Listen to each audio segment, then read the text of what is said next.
तो फिलहाल मैंने ज़ीरोधा की काइट मोबाइल ऐप ओपन किया है और आज की वीडियो के माध्यम से हम सीखेंगे कैसे ज़ीरोधा के माध्यम से सक्सेसफुली आईपीओ अप्लाई करना है। और आईपीओ अप्लाई करने के लिए ज़ीरोधा किसी भी तरह की कमीशन, चार्जेस, ब्रोकरेज कुछ भी नहीं लेता है। अभी अगर बाई चांस आपके पास ज़ीरोधा में अकाउंट नहीं है तो नीचे डिस्क्रिप्शन और फर्स्ट कमेंट पे मैंने ज़ीरोधा की free account opening link share किया है।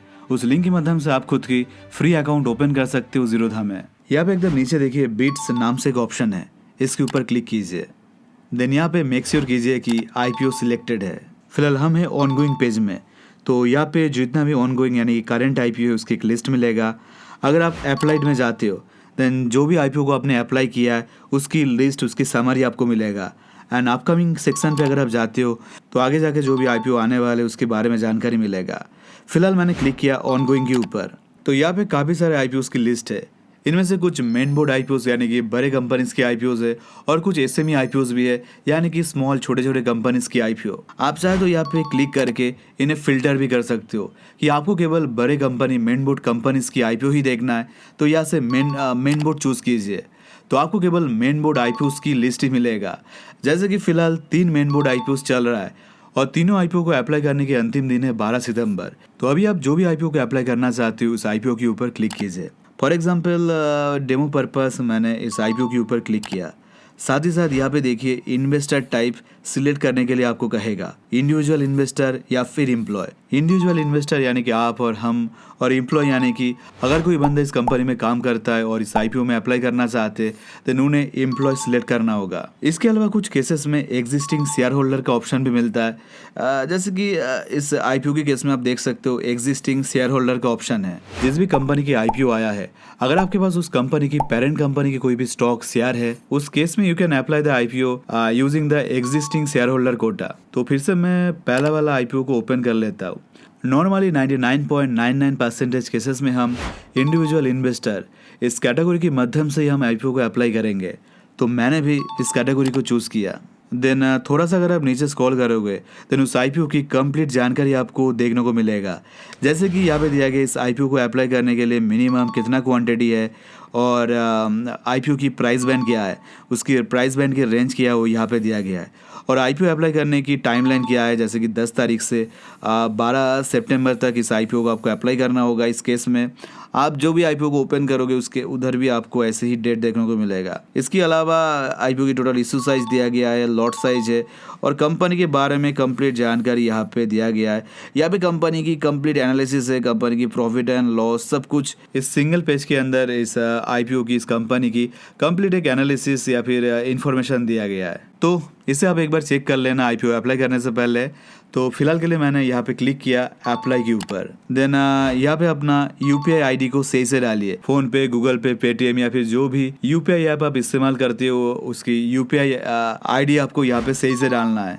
देन यहाँ पे देखिए काट ऑफ प्राइस सिलेक्टेड है। अगर आप काट ऑफ प्राइस सिलेक्ट करके इसे चूज़ करके आईपीओ अप्लाई करते हो तो जो भी प्राइस पे आईपीओ अलॉट होगा उसी प्राइस पे आपको मिलेगा। दूसरी साइड पे अगर आप इसे अनचेक करते हो देन यहाँ पे आपको प्राइस एंटर करने के ऑप्शन मिलेगा। जैसे कि इस आईपीओ की प्राइस रेंज है 98 रुपीज़ से लेकर 103 रुपीज़। तो इस रेंज में से आप कोई भी प्राइस डाल सकते हो। फॉर एग्जाम्पल 99 रुपीज़, 100 रुपीज़ या फिर कोई भी अमाउंट इस रेंज के अंदर से। लेकिन लॉजिकली मुझे लगता है कि ऐसा नहीं करना चाहिए। आपको हमेशा काट ऑफ प्राइस सिलेक्ट करना चाहिए।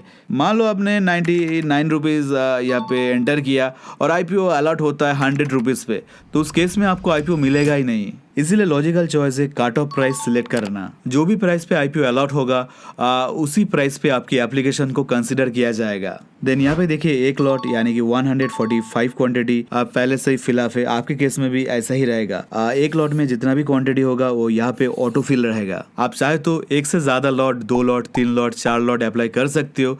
लेकिन अगर आप रिटेल कैटेगरी में अप्लाई करते हो, अगेन मैं कहूँगा this is not a logical choice. अगर आईपीओ ओवर सब्सक्राइब होता है उस केस में आपको मैक्सिमम एक लॉट ही मिलेगा। इसलिए एक से ज़्यादा लॉट अप्लाई करने का फायदा क्या है, खामोगा आपका पैसा अटक जाएगा। इसलिए लॉजिकल चॉइस यहाँ पे भी एक लॉट अप्लाई करने में ही है।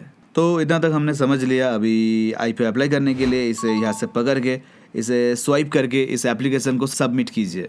अब यहाँ पे देखिए एक इम्पोर्टेंट नोटिफिकेशन हमें मिला है कि हमें थोड़ी देर में एक यूपीआई मैंडेट सेट करने का ऑप्शन मिलेगा और इस मैंडेट को हमें एक्सेप्ट करना होगा इस टाइम से पहले 12 तारीख 5 बजे से पहले हमें इस मैंडेट को कंप्लीट करना होगा, अदरवाइज हमारे जो एप्लीकेशन है वो रिजेक्ट हो जाएगा। और देखिए डेमो पर्पस मैंने जिस आईपीओ को इस्तेमाल किया है, आज इस आईपीओ को अप्लाई करने के अंतिम दिन है और अंतिम दिन पे बहुत सारे लोग एक साथ आईपीओ अप्लाई करता है, इसलिए पेमेंट लिंक या फिर मैंडेट की लिंक मिलने में थोड़ा सा ज़्यादा टाइम लग जाता है, तो हमें वेट करना है। तो मैं भी थोड़ा सा वेट कर लेता हूँ।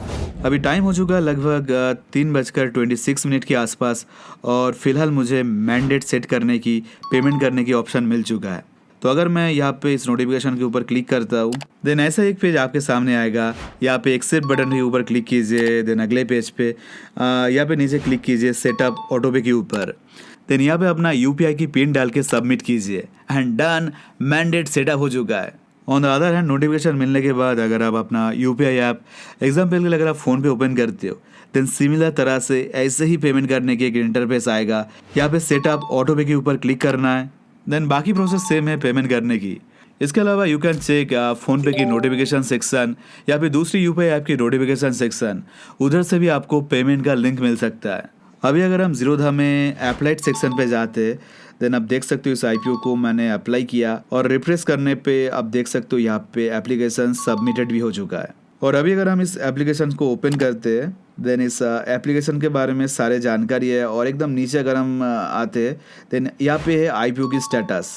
यहाँ पे कंप्लीट टाइमलाइन वगैरह दिया गया है कि आईपीओ कब शुरू हुआ है, आईपीओ अप्लाई करने की अंतिम दिन कब है, अलॉटमेंट आपको आईपीओ मिला है या फिर नहीं मिला, आपको कब पता चलेगा, इस डेट में आपको पता चलेगा। अगर आपको बाई चांस आईपीओ नहीं मिलता है, देन आपकी पैसा कब रिफंड होगा, इस डेट में आपका पैसा रिफंड होगा। और अगर आपको अलॉटमेंट मिलता है, यानी कि अगर आपको आईपीओ मिल जाता है, उस केस में इस कंपनी की शेयर आपको इस डेट पे डीमैट अकाउंट पे मिल जाएगा, क्रेडिट होगा एंड इस डेट पे आईपीओ लिस्ट होगा स्टॉक एक्सचेंज पे।